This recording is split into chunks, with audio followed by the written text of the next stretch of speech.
Hello students, welcome to my channel. I am Rashmi, your maths teacher. तो important question CBSE 2022 में आया हुआ है और ये आपका 3 मार्कर क्वेश्चन है। ओके, तो इंटीग्रेट करना है हमें cos x upon 1 plus sine x 4 plus sine x. तो मैंने आपको पहले ही कहा है, ट्रिग्नोमेट्री में जब भी साइन कॉस होता है तो जो डिनोमिनेटर में है उसको हम t मान लेते हैं। तो साइन का अगर आप यहाँ पे डिफरेंशिएशन देखो तो cos x dx होता है, तो ये आपका dt हो जाएगा। तो ये हमने अपना माइंड मेकअप कर लिया कि हाँ, हम ऐसे करके इसको सॉल्व करेंगे। तो सबसे पहले हमने लेट किया कि साइन x इक्वल टू हमारा क्या है, t है। तो this implies cos x dx equal to आपका यहाँ पे क्या हो गया, dt हो गया। तो अब हमारा जो क्वेश्चन है वो t की फॉर्म में change integration cos x dx, तो ये तो आपका यहाँ पर हो गया dt। ठीक है, 1 प्लस टी, साइन की जगह क्या रखेंगे t, तो ये 1 प्लस टी हो गया और ये 4 प्लस टी हो गया। तो देखो अब ये बहुत इजी हो गया है, हम इसको क्या कर सकते हैं, पार्शियल फ्रैक्शन से इसको सॉल्व कर सकते हैं। अच्छा, यहाँ पे लिमिट भी है ना, क्वेश्चन के अंदर आपके पास में यहाँ पर लिमिट भी दी हुई है, 0 to π/2 है ना। इतना इजी नहीं है जितना ये लग रहा है, 0 to π/2। तो यहाँ पे आप क्या करोगे, जब भी इस तरह से डिनोमिनेटर में हमें एल्जेब्रिक फॉर्म मिलती है तो हम उसको पार्शियल फ्रैक्शन से सॉल्व कर लेते हैं। तो लिखो now 1 upon 1 plus t 4 plus T. तो यहाँ क्या हो जाएगा, दोनों क्योंकि लीनियर है तो ऊपर a आएगा, 1 प्लस टी लिख दिया, और यहाँ पर क्या आएगा, b आएगा। तो ये भी आपका 4 प्लस टी हो गया। क्योंकि ये एक लीनियर इक्वेशन है तो ऊपर कोई वेरिएबल नहीं आता है। अगर ये क्वाड्रेटिक फॉर्म में होती तो ऊपर bx प्लस सी इस फॉर्म में हम लिखते हैं। अब आपको पता है क्या करना होता है, एलसीएम लेकर के सॉल्व करना होता है। तो डिनोमिनेटर का देखोगे तो यही दोनों का प्रोडक्ट एलसीएम आएगा, तो ये पूरा इससे क्या हो जाएगा, कट जाएगा। क्योंकि बहुत से क्वेश्चन में मैं आपको डीपली एक्सप्लेन कर चुकी हूँ, तो यहाँ थोड़ा सा हम शॉर्ट वे में कर रहे हैं। ठीक है, तो डिनोमिनेटर क्योंकि दोनों कैंसिल हो जाएंगे तो यहाँ ओनली 1 बचेगा। यहाँ a हो गया, a के पास ये है, ये नहीं है, तो ये प्रोडक्ट की फॉर्म में वहां पर चला जाएगा। और b के पास ये है बट ये नहीं है, तो b के पास आपका यह इस तरफ प्रोडक्ट में आ जाएगा। ठीक है, सिंपल। नाउ अब आप यहाँ पे क्या करोगे कि मुझे इसको 0 करना है, तो मैं यहाँ पे क्या करूँ, t की जगह क्या रखूँ, -4। तो ये मुझे क्या करना है, एक्चुअली a और b की वैल्यू निकालनी है ना। तो t की जगह पे मैं यहाँ पे क्या रख दूँ, -4 रख दूँ। तो मेरा ये यहाँ से 0 की ये वैल्यू मिल जाएगी। तो t की जगह -4 रख दूँ, पुट t इक्वल टू -4। तो ये तो हमारा वैसे भी 0 के इसमें भी जरूरत नहीं। और 1 - 4 कितना हो जाएगा, 1 - 4 हो जाएगा -3। तो ये माइनस का 3b आ गया। ठीक है,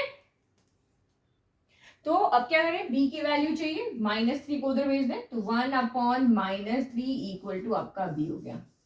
नाउ नेक्स्ट अब क्या करेंगे, अब मुझे b की वैल्यू मिल गई। अब मुझे a की चाहिए, इसको 0 करना है, तो पुट t इक्वल टू +1 है तो -1 रखेंगे।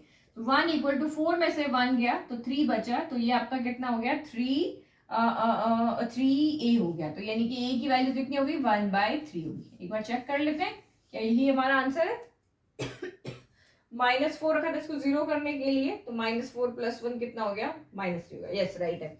तो बस अब इन वैल्यूज को हम यहाँ पर रख लेते हैं। हमारा पार्शियल फ्रैक्शन जो था 1 upon 1 plus t 4 plus t equal to a की वैल्यू कितनी, 1/3। तो ये 1/3 इंटू 1/1 प्लस टी हो गया। और b की वैल्यू माइनस आ रही है, यहाँ पे माइनस का 1/3, तो ये माइनस का 1/3 1/4 प्लस आपका यहाँ पर t हो गया। बस आपको क्या करना है, इंटीग्रेशन की फॉर्म में रख लो। तो now i equal to integration of 0 to π/2 हो गया। अच्छा, हमने यहाँ पे अगर sin x की जगह पे t रखा है तो हमारी लिमिट भी चेंज होगी, तो लिमिट को भी हम यहाँ पे चेंज कर लेते हैं। तो यहाँ पे ठीक है, when जब आपका x इक्वल टू 0 है तो साइन 0 हो जाएगा।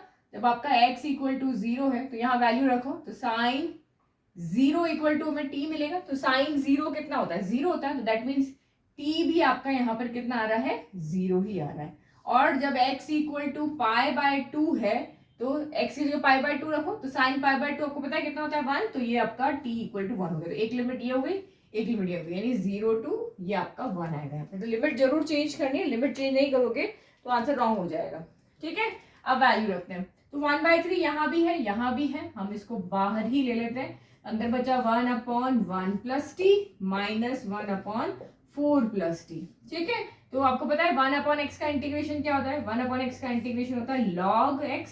तो log 1 प्लस टी हो गया, फिर माइनस यहाँ पे log 4 प्लस टी हो गया। ठीक है, तो ये हमारा हो गया और लिमिट हमारी 0 to 1 हो गई। चलो लिमिट अब यहाँ पे पुट करते हैं, अपर लिमिट पुट करते हैं, फिर लोअर लिमिट पुट करते हैं।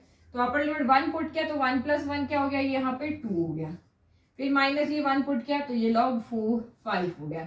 फिर माइनस लोअर लिमिट होता है इसलिए ब्रैकेट डाल है, 0 रखो तो ये आपका यहाँ पर कितना हो गया, log 1 प्लस 0 log 1। फिर माइनस log 4 प्लस 0 तो ये आपका कितना हो गया, log 4 हो गया और ये ब्रैकेट। अब बस अब हमें इसको सॉल्व करना है, तो ये आपका कितना हो गया, log 2 minus log 5 minus log 1 plus log 4 हो गया।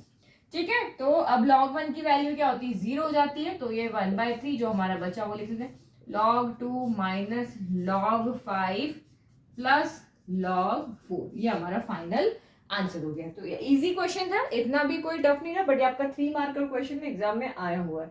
तो फर्स्ट आपको यहाँ पता होना चाहिए, जब भी कॉस साइन जब भी आते हैं डिनोमिनेटर को आपको टी मान लेना है, और फिर आपका क्वेश्चन इस फॉर्म में चेंज होता है, चाहे प्रॉपर्टी की लिमिट जब भी लगी होती है तो मोस्टली क्वेश्चन हमारे प्रॉपर्टी से सॉल्व होते हैं। और जब हमने इसको यहाँ पे देखा कि हमारी ट्रिग्नोमेट्री वाला रूल लगाया, देखा ये सिंपली पार्शियल फ्रैक्शन से हमारा सॉल्व हो गया।